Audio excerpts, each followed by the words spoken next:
بسم الله الحمد لله والصلاة والسلام على رسول الله وعلى آله وصحبه ومن والاه رب اشرح لي صدري ويسر لي أمري واحلل عقدة من لساني يفقهوا قولي. Et j'ai envie de vous raconter une super belle histoire qui a été racontée par un de nos savants contemporains. Wallahi al-azim, qu'elle est très émouvante. C'est l'histoire d'un homme qui a dit à sa femme: et si on allait manger dans un restaurant? Elle lui répondit: non, je te propose plutôt d'aller le demander à une autre femme. Moi, je ne mange pas au resto avec toi, va manger au resto avec une autre femme.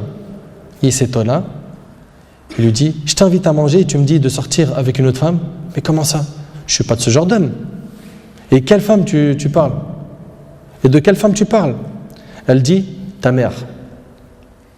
Imagine la scène. Ta mère, je renonce aujourd'hui à ton invitation pour que tu invites ta mère.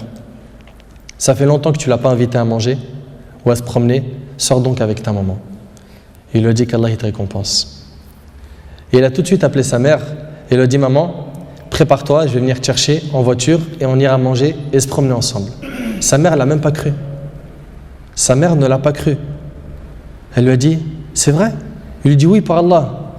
Viens, aujourd'hui, on va manger ensemble. Entre nous, billah alaykoum. Qui d'entre vous, parmi les frères mariés, a déjà fait ça avec sa mère? Et effectivement, ils allèrent ensemble au restaurant. Et la mère s'est remplie d'amour, de joie et de bonheur. Pour elle, c'était un beau rêve.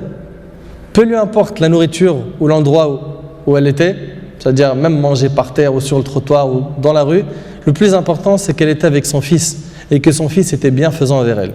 Et qu'il ne l'a pas oublié, qu'il ne l'a pas négligé en s'occupant de sa femme et de ses enfants, et elle passa un jour avec lui qui était l'un des meilleurs jours de sa vie. Elle lui dit au retour, l'homme dit à sa mère au retour: maman, t'es contente? La sortie t'a plu? Elle dit: oui, wallahi, c'était mashallah. Elle dit: oui, qu'Allah te récompense. Il répondit: Inch'Allah, je le referai. Elle dit: non, Inch'Allah, la prochaine fois, l'invitation viendra de moi. Il lui dit: Inch'Allah. Et des semaines et des mois passèrent. Le frère a été occupé, puis sa mère tomba malade et mourra. Qu'Allah lui fasse miséricorde. Son fils était très triste. Et quelques jours plus tard, il reçut une invitation au restaurant pour lui et une autre personne, et cette invitation était déjà payée. Étonné, il se demanda de qui vient cette invitation déjà payée. Il est parti alors avec son épouse au même endroit où il avait mangé avec sa mère, et là une lettre l'attendait de la part de sa mère. Il y avait écrit: mon cher fils, qu'Allah te récompense, je t'avais promis de t'inviter au même endroit pour manger, mais tu étais souvent occupé. Et maintenant je tiens ma promesse et je t'invite avec ta chère épouse, et je t'invite avec ta chère épouse, qu'Allah vous récompense.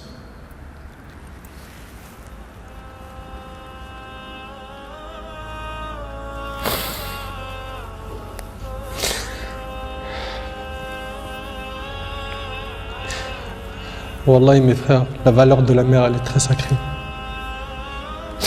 Faut pas la mettre en colère.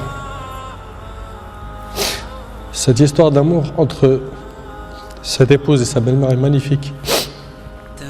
J'espère que nos frères et sœurs vont tirer des leçons de ce genre d'histoire d'amour entre les épouses et les belles-mères et d'essayer de reproduire ce qui s'est reproduit dans cette histoire.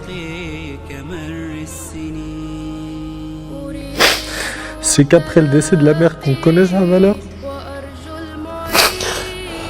Votre mère, si elle a envie, profitez, embrassez-lui ses pieds. Demandez-lui pardon pour les manquements, pour les mauvais comportements. Vous récolterez le succès, Inch'Allah.